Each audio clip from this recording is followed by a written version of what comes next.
Is your HVAC system, furnace, and equipment winter weather ready? There's an old saying that goes, if you don't like the weather in Texas, just wait a day. If you haven't heard this, well, welcome to Texas.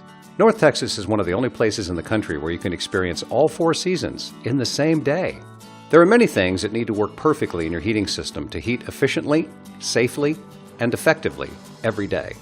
During the cooling season, your system is cooling coil dependent. For months, your furnace virtually just sits there doing nothing. Then, when that first cold snap comes, we switch the thermostat to heat, and we normally smell that odd odor that smells like something's burning. Well, guess what? There is something burning. It's the dust and the debris that's built up all summer long. Is it dangerous? Probably not. But it's a sign that your system is not clean.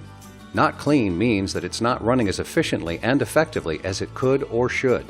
Whether you burn gas or electricity, your furnace is a complex system of pipes, wires, heating elements, and transfer systems. They're all controlled by your thermostat and fed by your power source. Just like your car, when it's new, it works perfectly and runs efficiently. As it ages, not so much. Does it seem like your utility bills just keep going up, or is it just me? There's never been a time when we've needed to be super efficient with our energy cost management. Utility costs have now become so high that they're being counted in the financial formula in financing of a home. The old formula was PITI, which means principal, interest, taxes, and insurance. Now, many mortgage companies have added a U to that formula to include utilities. Now is the time to call the pros, the air repair pros, and have your system tested and made winter weather ready. By the way, when the cooling season comes around again, this work will help you then too. So call the pros, the air repair pros, and get your entire system tested. You'll be really glad that you did, I promise.